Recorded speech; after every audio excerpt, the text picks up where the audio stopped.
thank you so much for joining us.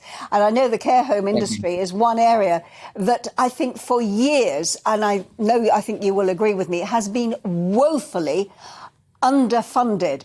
And so what do you want the Chancellor to do to actually start to put that right?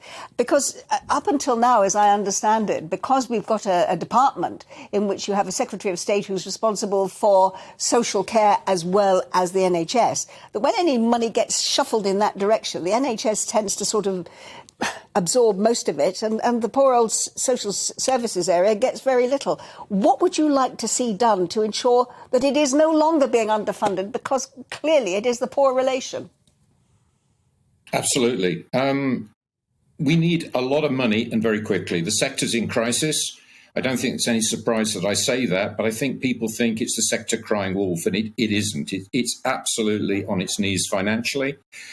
I think the Chancellor needs to reform the way the money comes through to us as well, because it comes through local authorities, and as evidenced by the pandemic, money that's given to local authorities doesn't always come through to the front line.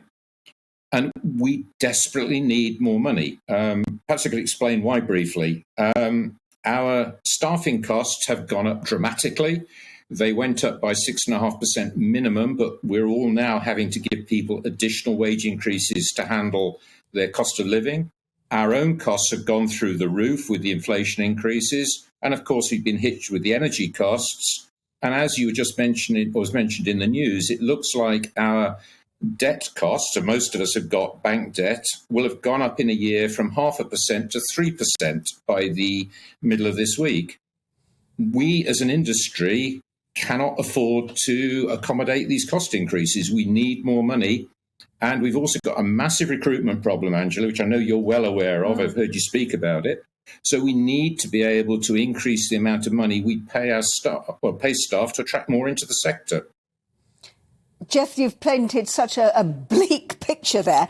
Just give me an idea of what it means to your industry, as it were, if you are not going to get this money. I mean, already people are finding it very difficult to find places in care homes for people when they're self-funded, never mind when they're going to be funded by local councils. And certainly so many problems that we have in the National Health Service at the moment is because I think I read yesterday somewhere that there is something like 12,000 beds in Britain that are taken up by people who cannot be taken out of hospital because there is nowhere for them to go back into the community because social care is just not there to support them.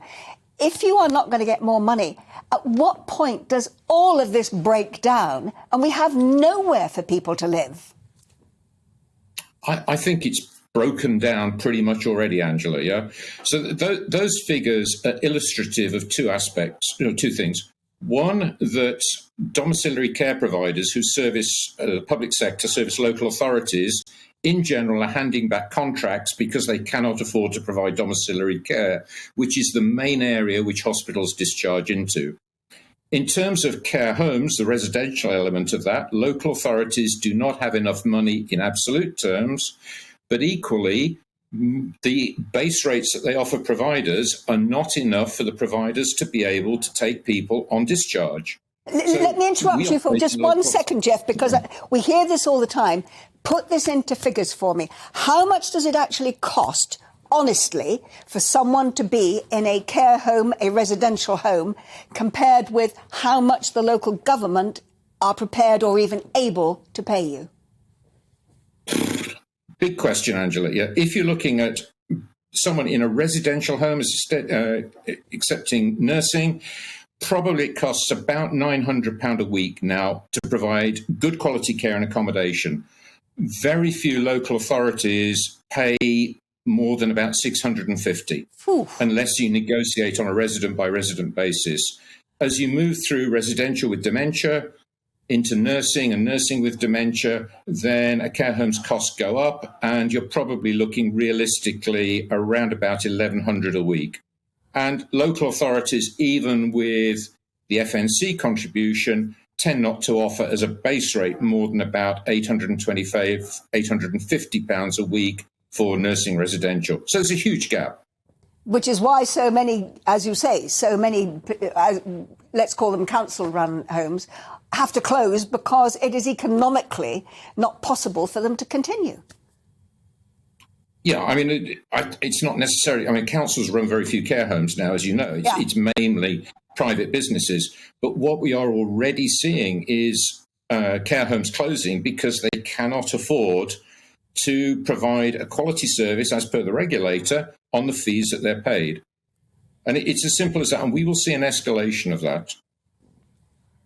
We will. Now, look, Steve Barclay, who's the health minister, he's reported as saying that he could save anything up to $1 billion if he could get rid of or slim down the 50,000 managerial staff who provide no patient care whatsoever, and in his words, are a burden on the NHS front line.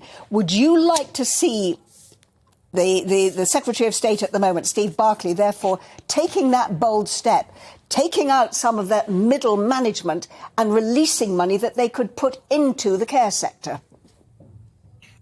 I would like to see, picking up Freddie's point, a fundamental reform of the NHS and associated with that social care.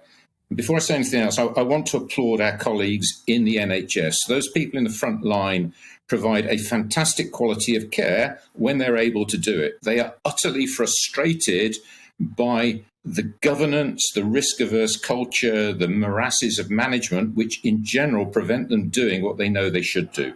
So, yes, I would absolutely applaud something like that. But I think it's bigger than that, Angela. And here's the thing. I mean, I think it's pretty evident to everybody in the country that as a country, we don't have enough money to do everything that we want to do or need to do. And so we need to have a grown-up conversation led by politicians who aren't self-serving, who say, that's the situation, we've got some difficult choices to make. And, you know, over the decades, we have mysteriously managed to find huge sums of money to go and fight wars in Argentina, in Iraq, in Afghanistan, and now in Ukraine. And yet our most vulnerable people in our population are in large part without the quality of care that they deserve. And I think that reflects terribly on us as a society. And we've got to grasp that and deal with that discussion very urgently. Geoff, I couldn't put it better myself. Terrific. Thank you so much. And also the other thing we've got to deal with, though we don't have time to talk about it now, unfortunately, is actually ensuring that the people who work in the care service, carers, are much more admired and respected, not just by the public, but by the system as well, and better paid for the job that they do. Geoff Butcher, Chief Executive of Blackadder Corporation, thank you very much indeed.